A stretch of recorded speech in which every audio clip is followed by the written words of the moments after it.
we've seen in the last few over the years is BME businesses have been very poor in building their online visibility and presence. Some of them don't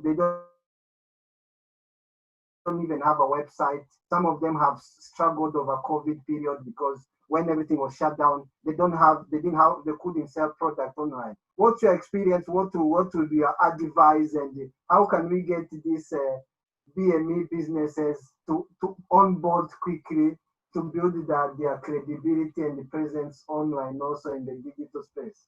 Right. Take it from me, it's not just BME businesses, it's all business, it's many businesses. I mentioned earlier that I live in Cornwall, I live in the southwest, and that is the back end of England, trust me, it really is. People here who don't do marketing or online business at all, still. So we've got the same problem in many places, not just in BME communities. Look, the one thing I'll say about digital is that obviously it's made, COVID's made everything a lot more digital now. It's not just COVID, it's where we've been going for years. But I think it's been speeded up by where we are in terms of the pandemic, where if you're not online, like was said earlier, literally you don't exist. So everyone's got to somehow make the internet work for their business. But the problem obviously that we have is that unless you do it properly, then you're going to lose out anyway. I think the fundamentals of marketing are still the same for everyone. As they were now, as they were in the past, with some new twists, I guess. I think Rania and Francine and Antonio, they mentioned, obviously presence is everything. If you're not there, then you don't exist. So being consistent in your presence is very important. I think also, when you're there, what you share is very important. I think Rania's idea of brand storytelling, I think that's where people don't spend their time. They're showing off rather than people want to see who you are. They want to buy you, not nothing else. So if they can't see you, understand who you are, then they can't buy you. So I think about being authentic and trying to get across your business, the people who work with you, your values. I mean, like Rania said again, literally, there's a lot of things that we know we should be doing, but we just don't do well enough. I think it's just making sure we're focused on those things going forward. The reality for businesses today is that when we're all online, there is more competition. Literally, there's more people that we're competing with. Means we have to stand out against more, even better people. Sometimes, competition is fierce. And I suppose at the heart of this is the fact that companies have less money. Consumers have less trust. Because like I said, you can choose anyone you like, and half the time, you do get it wrong, which is, it's our fault as much as it's consumers' fault. So the one thing I would say is, clients are a lot more demanding. They expect more from marketers, especially for small businesses. They want more for their money, and they don't want to pay you what you think you're worth. So then there's a lot of how do we get them to buy us and our credibility. That's why I say things like this where we stand up. I think, again, Rania said, call the experts. I say, be the expert. That's what we have to get to, all of us. Small businesses have to rise above this whole thing about, other people do webinars. No, we all do webinars. We're all experts. Otherwise, we can't sell. It's how do we elevate ourselves to that sort of level. So things like this certainly help.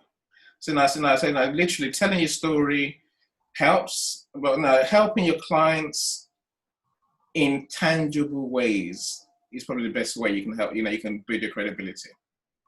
Content obviously matters, but literally helping clients. I think what I see today is that there's much less, oh, my son does my social media, which used to happen many years ago. A few years ago, I think, why can you say that? Literally, you hear a lot less of that now. But but you hear more of, oh, I'll try and do it myself, and then nothing happens. So I think it's trying to prove to the client that it's worth spending the money with you, and there will be returns that are tangible. Tangible returns normally means clients. There's no right or wrong platform. LinkedIn is my platform of choice, like I mentioned earlier, because it has, the next thing we need, I think, which is clear targeting. You have to know who you're looking for, how you help them, and then you have to connect a lot of them to build relationships. It's not, you can't just do 10 or 20. You have to do hundreds and thousands, really. That's where a lot of people fall short in terms of small businesses. They think, too small, whereas you have to think almost global to achieve, a relative success, if you want to call it that. It's a challenge we all have. I think the fact that you have to be very clear how you help your clients is what many of us forget these days. And a lot of people just they ignore that fact. I'm hoping that maybe it's my video online, and I'm hoping that the marketers who come out on the other end will be those who deliver real results. That's how we get clients to spend more money. If we get results, they'll spend. All of that has a knock-on effect, by the way. So the one thing that we have to be willing to face as small business these days is performance-based pricing. Clients demand more; they want to pay less, but how do we prove to them what we're doing is worth paying more for? Part of that is us taking the risk and saying to our clients, okay, I'll do here's what I'm going to achieve for you, whether it's by leads, whether it's by sales. There's many different levels of pay by results. And we have to be willing to explore that model and must back ourselves against that, rather than just saying I charge £500 to do what I do, and that's just it. We have to be willing to actually be questioned and to be forced to justify what our clients are paying us. I suppose this thing about relationships, I think, is an important one as well. I think it's back to my point about solving problems. A lot of people don't understand the target audience well enough. We just talk as if I want to talk to accountants.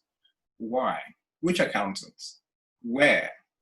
What now? Which problems are you going to solve for them? There's a lot more to know about our target market than just demographics. You have to understand them much like you understand your kids. That's why I explain to my clients. You have to know what they think, how they think, where they spend time, and what's important to them. And if we can begin to understand our clients in more detail, then we can get a lot more granular in our results. Essentially, we can frame our messaging, again, someone said this earlier, along what the problems are. So unless we can do that, then we don't deserve to be seen as credible. And we make a lot of mistakes by not going that far. In terms of what's probably most important today for us, I think there's an SEO question on your list. A lot of people don't understand this Google's mobile first update that came out last year. Literally, we've all seen many mobile websites, especially on Instagram, where you click on a link on Instagram, so you go to a mobile page, you think, what's this? Literally, it's bullet points.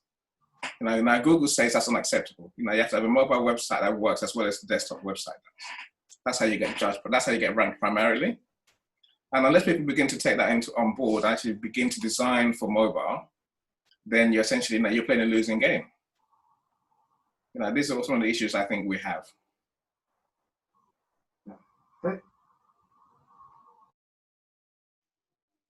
Go on, Thank you, understand. Go on, Eugene. Yeah. Thank you.